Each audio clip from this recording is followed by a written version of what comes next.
Hey people, this video is about Gauss divergence theorem in which we will do the statement, proof and examples of the theorem. Let's start with the statement of Gauss divergence theorem. Gauss divergence theorem में हमें एक triple integral जो कि हमारा volume integral होता है उसे एक double integral which is surface integral में कन्वर्ट करना है. Talking on a very very general basis, Green's theorem और स्टोक्स थ्योरम में हम एक डबल इंटेग्रल को एक single integral that is line integral में कन्वर्ट कर रहे थे, और गॉस डाइवर्जेंस थ्योरम में हम एक ट्रिपल इंटेग्रल को डबल इंटेग्रल में कन्वर्ट करते हैं. Obviously we can do the vice versa also. ठीक है, तो गॉस डाइवर्जेंस थ्योरम की स्टेटमेंट कह रही है कि let f be a continuously differentiable vector field defined in a volume v. Let s be the closed surface forming the boundary of v. जैसे उसमें जो कर्व है वो एक सरफेस बना रही थी, वैसे यहाँ पे कर्व एक सरफेस की बाउंड्री बना रही थी, वैसे ही यहाँ पे एक सरफेस एक वॉल्यूम की बाउंड्री बना रहा है. I hope you are getting my point. ठीक है, तो इसका मैथमेटिकल एक्सप्रेशन है कि volume integral of del dot f that is divergence of f d v is equal to double integral of F dot n ds. जो n है वो एक यूनिट वेक्टर है जो कि नॉर्मल होगा s के, as we have discussed in the Stokes theorem. Let's try proving the Gauss divergence theorem or the Gauss theorem or the divergence theorem, whatever you want to say. We have to prove कि जो triple integral है del dot f d v का वो equal होगा double integral f dot n ds का. काफी देर से discuss करते आ रहे हैं कि f में एज यूजुअल हम तीन कंपोनेंट्स लेंगे, f1i, f2j, f3k. Spoiler alert, इसे हम कैसे कैलकुलेट करेंगे? जो लेफ्ट हैंड साइड है उससे भी हम तीन इंटेग्रल्स में कन्वर्ट कर लेंगे, तीन ट्रिपल इंटेग्रल्स में, एक f1 वाली फॉर्म में, एक f2 वाली फॉर्म में और एक f3 वाली फॉर्म में. Similar with the right hand side, इससे भी हम तीन डबल इंटेग्रल्स में कन्वर्ट कर लेंगे, f1 का डबल इंटेग्रल f2 वाली फॉर्म में और एक f3 वाली फॉर्म में. सिंस f1, f2, f3 है जो इंडिपेंडेंट हैं, सो वी विल से कि ये दोनों इक्वल कब होंगी? जब वो तीनों इंटेग्रल एक दूसरे के इक्वल होंगे, वो तीनों बहुत ही सिमिलर होंगे. तो हम किसी एक इंटेग्रल को प्रूव कर देंगे, ट्रिपल इंटेग्रल को डबल इंटेग्रल के किसी एक कंपोनेंट को, and we will generalize the result. Very easy, let's start. सबसे पहले तीन कंपोनेंट्स में लिखते हैं f को. f is f1i, f2j, f3k. तो डेल डॉट f कितना हो जाएगा, which is our divergence, we know very well, it is del f1 by del x, del f2 by del y plus del f3 by del z. If you still have any doubts in the basics of curl, divergence or gradient, do check the description box for the links to my previous videos. तो left hand side calculate करते हैं, triple integral that is volume integral del dot f. तो तीनों का basically इस equation के दोनों side volume integral ले लो. So we will get volume integral इस टर्म का, इस टर्म का, इस टर्म का plus this term. Okay, now हमने लेफ्ट हैंड साइड को तीन कंपोनेंट्स में डिवाइड कर लिया है एज आई ऑलरेडी डिस्कस्ड. अभी हम सिमिलरली राइट हैंड साइड को करेंगे. ठीक है, राइट हैंड साइड का तो हम बड़ी ट्रिवियली कर देंगे कि f dot n is f1, f2, f3 i j k components में, और एक एक कंपोनेंट का डॉट प्रोडक्ट कर देंगे n के साथ. So we have three integrals, in addition three triple integrals for the left hand side and three double integrals for the right hand side. ठीक है, अब इन्हें हम इक्वल प्रूव करेंगे. बेसिकली किसी एक को एक के इक्वल प्रूव कर देंगे, बाकी तो ट्रिवियली हो जाएंगे. राइट हैंड साइड का तो हम बड़ी ट्रिवियली कर देंगे कि f dot n is f1, f2, f3 i j k components में, और एक एक कंपोनेंट का डॉट प्रोडक्ट कर देंगे n के साथ. So we have three integrals, in addition three triple integrals for the left hand side and three double integrals for the right hand side. ठीक है, अब इन्हें हम इक्वल प्रूव करेंगे. बेसिकली किसी एक को एक के इक्वल प्रूव कर देंगे, बाकी तो ट्रिवियली हो जाएंगे. So the result will hold अगर f1 वाला ट्रिपल इंटेग्रल f1 वाले डबल इंटेग्रल के इक्वल हो, f2 वाला f2 के इक्वल हो, और f3 वाला f3 वाले के इक्वल हो. So you can take any, I am taking the third one to prove the result.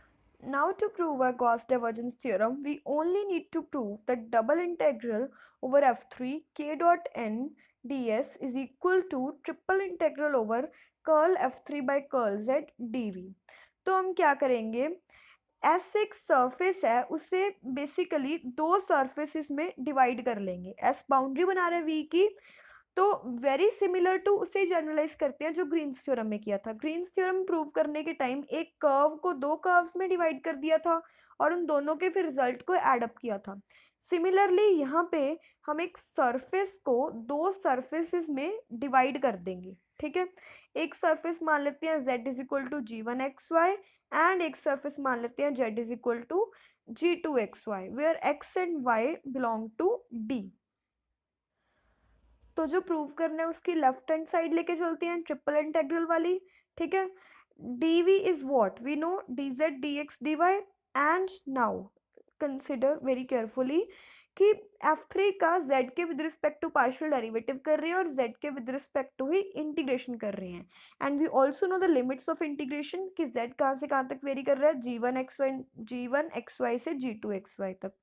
So integration और डेरिवेटिव एक दूसरे के साथ कैंसिल हो जाएंगे एंड वी विल पुट, सिर्फ इस इंटेग्रल के लिए we will put upper limit minus lower limit f3 में. ठीक है, f3 xyz का फंक्शन है, so we will put double integral. अब वॉल्यूम v में से एक z वाला निकल गया तो we will be left with d जहां से हमने xy लिए थे. ठीक है, क्योंकि अब सिर्फ xy बाकी है.